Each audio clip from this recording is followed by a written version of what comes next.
ਦੇਖੋ ਕਿੰਨੀ ਮੁਨਾਫਕਤ ਹੈ ਇਸ ਪਾਕਿਸਤਾਨ ਦੇ ਵਿੱਚ। ਹਰ ਬੰਦਾ ਮੁਨਾਫਕਤ ਕਰ ਰਿਹਾ ਹੈ, ਤਨਕੀਦ ਕਰ ਰਿਹਾ ਹੈ, ਝਗੜਾ ਕਰ ਰਿਹਾ ਹੈ।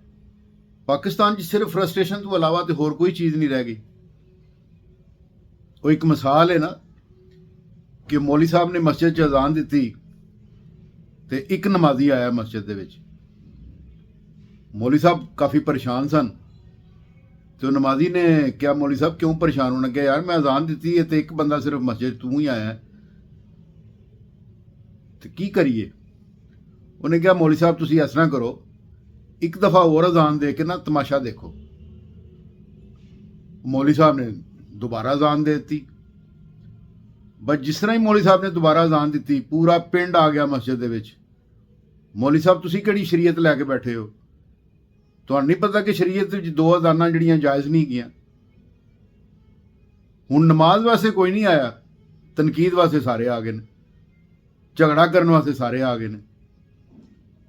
ਇਸ ਵਾਸਤੇ ਇਸ ਪਾਕਿਸਤਾਨ ਦੇ ਵਿੱਚ ਤੁਸੀਂ ਕੋਈ ਤਾਮੀਰੀ ਕੰਮ ਕਰ ਹੀ ਨਹੀਂ ਸਕਦੇ। ਜੋ ਵੀ ਤੁਸੀਂ ਤਾਮੀਰੀ ਕੰਮ ਕਰਨਾ ਚਾਹੋਗੇ ਤੁਹਾਡੀ ਲੈਗ ਪੁਲਿੰਗ ਸ਼ੁਰੂ ਹੋ ਜਾਏਗੀ। ਬਸ ਇਸ ਤਰ੍ਹਾਂ ਦਾ ਹੀ ਹੈ ਪਾਕਿਸਤਾਨ। ਦੇਖੋ ਕਿੰਨੀ ਮੁਨਾਫਕਤ ਹੈ ਇਸ ਪਾਕਿਸਤਾਨ ਦੇ ਵਿੱਚ। ਹਰ ਬੰਦਾ ਮੁਨਾਫਕਤ ਕਰ ਰਿਹਾ ਹੈ, ਤਨਕੀਦ ਕਰ ਰਿਹਾ ਹੈ, ਝਗੜਾ ਕਰ ਰਿਹਾ ਹੈ। ਪਾਕਿਸਤਾਨ 'ਚ ਸਿਰਫ ਫਰਸਟ੍ਰੇਸ਼ਨ ਤੋਂ ਇਲਾਵਾ ਤੇ ਹੋਰ ਕੋਈ ਚੀਜ਼ ਨਹੀਂ ਰਹਿ ਗਈ। ਉਹ ਇੱਕ ਮਿਸਾਲ ਹੈ ਨਾ ਕਿ ਮੌਲੀ ਸਾਹਿਬ ਨੇ ਮਸਜਿਦ 'ਚ ਅਜ਼ਾਨ ਦਿੱਤੀ ਤੇ ਇੱਕ ਨਮਾਜ਼ੀ ਆਇਆ ਮਸਜਿਦ ਦੇ ਵਿੱਚ।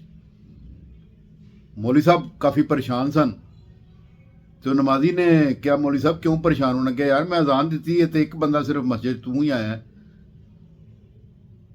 ਤੇ ਕੀ ਕਰੀਏ? ਉਹਨੇ ਕਿਹਾ, ਮੌਲੀ ਸਾਹਿਬ ਤੁਸੀਂ ਇਸ ਤਰ੍ਹਾਂ ਕਰੋ, ਇੱਕ ਦਫਾ ਹੋਰ ਅਜ਼ਾਨ ਦੇ ਕੇ ਨਾ ਤਮਾਸ਼ਾ ਦੇਖੋ। ਮੌਲੀ ਸਾਹਿਬ ਨੇ ਦੁਬਾਰਾ ਅਜ਼ਾਨ ਦੇ ਦਿੱਤੀ। ਬਸ ਜਿਸ ਤਰ੍ਹਾਂ ਹੀ ਮੌਲੀ ਸਾਹਿਬ ਨੇ ਦੁਬਾਰਾ ਅਜ਼ਾਨ ਦਿੱਤੀ, ਪੂਰਾ ਪਿੰਡ ਆ ਗਿਆ ਮਸਜਿਦ ਦੇ ਵਿੱਚ। ਮੌਲੀ ਸਾਹਿਬ ਤੁਸੀਂ ਕਿਹੜੀ ਸ਼ਰੀਅਤ ਲੈ ਕੇ ਬੈਠੇ ਹੋ? ਤੁਹਾਨੂੰ ਨਹੀਂ ਪਤਾ ਕਿ ਸ਼ਰੀਅਤ ਵਿੱਚ ਦੋ ਅਜ਼ਾਨਾਂ ਜਿਹੜੀਆਂ ਜਾਇਜ਼ ਨਹੀਂ ਹੈਗੀਆਂ। ਹੁਣ ਨਮਾਜ਼ ਵਾਸਤੇ ਕੋਈ ਨਹੀਂ ਆਇਆ, ਤਨਕੀਦ ਵਾਸਤੇ ਸਾਰੇ ਆ ਗਏ ਨੇ, ਝਗੜਾ ਕਰਨ ਵਾਸਤੇ ਸਾਰੇ ਆ ਗਏ ਨੇ। ਇਸ ਵਾਸਤੇ ਇਸ ਪਾਕਿਸਤਾਨ ਦੇ ਵਿੱਚ ਤੁਸੀਂ ਕੋਈ ਤਾਮੀਰੀ ਕੰਮ ਕਰ ਹੀ ਨਹੀਂ ਸਕਦੇ। ਜੋ ਵੀ ਤੁਸੀਂ ਤਾਮੀਰੀ ਕੰਮ ਕਰਨਾ ਚਾਹੋਗੇ ਤੁਹਾਡੀ ਲੈਗ ਪੁਲਿੰਗ ਸ਼ੁਰੂ ਹੋ ਜਾਏਗੀ। ਬਸ ਇਸ ਤਰ੍ਹਾਂ ਦਾ ਹੀ ਹੈ ਪਾਕਿਸਤਾਨ।